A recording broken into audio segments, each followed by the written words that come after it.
राहुल गांधी की अगुवाई में कांग्रेस की भारत जोड़ो न्याय यात्रा 14 जनवरी से शुरू होने वाली है, लेकिन ये यात्रा यूपी बिहार में इंडिया गठबंधन को ही जोड़ नहीं पा रही है। यूपी में अखिलेश यादव सीट बंटवारे से पहले कांग्रेस द्वारा यात्रा निकाले जाने को लेकर नाखुश है, तो वहीं बिहार में गठबंधन की मुख्य साझेदारी मानी जाने वाले नीतीश कुमार की जनता दल यूनाइटेड जेडीयू भी इस पर आपत्ति जता रही है। जेडीयू की राय है कि ये यात्रा गठबंधन की ओर से होनी चाहिए थी, न सिर्फ कांग्रेस को अकेले यात्रा निकालनी चाहिए। अखिलेश यादव ने तो यहाँ तक कह दिया कि यदि उत्तर प्रदेश में राहुल गांधी की यात्रा पहुँचने से पहले सीटों का बंटवारा हो गया तो वह भी यात्रा में दिखाई देंगे, लेकिन यदि सीटों का बंटवारा नहीं हुआ तो सपा इसके साथ खड़ी नहीं दिखाई देगी। अखिलेश ने बलिया में मीडिया के सवालों का जवाब देते हुए कहा कि यदि सीटों पर पहले फैसला हो जाता है तो सभी लोग, खास करके सभी उम्मीदवार, मजबूती से उनकी यात्रा में खड़े नजर आएंगे। इसका मतलब अभी तो ये यात्रा कांग्रेस की है और हमें उम्मीद है कि जितने भी विपक्ष के दल हैं जो कांग्रेस के साथ गठबंधन करके लड़ना चाहते हैं, यात्रा से पहले उनके बीच सभी प्रदेशों की सीटों का बंटवारा हो जाएगा, जिससे लड़ाई और मजबूती से लड़ी जा सके। एक अन्य सवाल के जवाब में अखिलेश ने कहा, यात्रा हो रही है, अच्छी बात है, लेकिन सभी दल ये चाहते हैं कि यात्रा से पहले टिकट बंटवारा हो,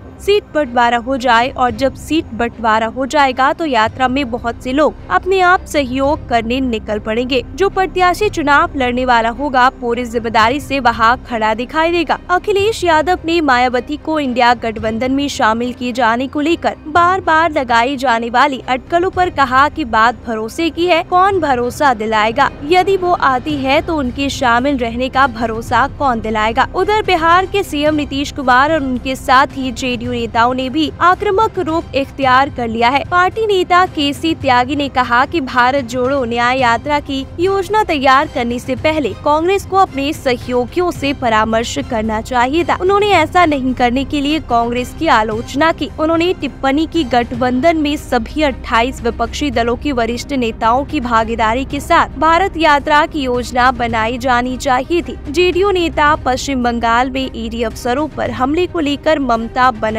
सरकार पर कांग्रेस नेता अधीर रंजन चौधरी के रुख से भी सहमत नहीं दिखते। उनका कहना है कि राजनीतिक दलों को इंडिया गठबंधन से दूर चले जाने से रोकने के लिए कांग्रेस को तत्काल कदम उठाने चाहिए। यात्रा से पहले सीट बंटवारे की जरूरत बताते अखिलेश यादव और जेडीयू के ताजा रुख को देखकर साफ है कि गठबंधन में कांग्रेस पर दबाव बढ़ता जा रहा है। जानकारों का मानना है कि इंडिया गठबंधन की मुंबई बैठक के बाद दिल्ली बैठक होते होते इतनी देर हो गई है कि अब सहयोगी दलों की बेचैनी बढ़ रही है। नीतीश कुमार पहले ही कह चुके हैं कि कांग्रेस की वजह से इंडिया गठबंधन का काम आगे नहीं बढ़ पा रहा है। केसी त्यागी का कहना है कि यदि यात्रा निकालना जरूरी है तो इसे इंडिया गठबंधन की यात्रा क्यों नहीं बनाया जा रहा है। जेडीयू नेताओं का मानना है कि इस यात्रा में गठबंधन के सभी बड़े नेता शामिल हो सकते थे, लेकिन कांग्रेस ने यात्रा की योजना बनाने से पहले किसी भी सहयोगी दल से सलाह नहीं ली। केसी त्यागी के अलावा विजय चौधरी ने भी सीट बंटवारे में देरी पर नाराजगी जताई है। बता दें कि राहुल गांधी की अगुवाई में 14 जनवरी 2024 से भारत जोड़ो यात्रा निकल रही है। मणिपुर से शुरू होने जा रही ये यात्रा 20 मार्च को मुंबई पहुंचकर खत्म होगी। कांग्रेस ने यात्रा में पहले की तरह इस बार भी विपक्ष के नेताओं को बुलाने की बात कही है, लेकिन सहयोगी दलों को कांग्रेस का ये रुख पसंद नहीं आ रहा है।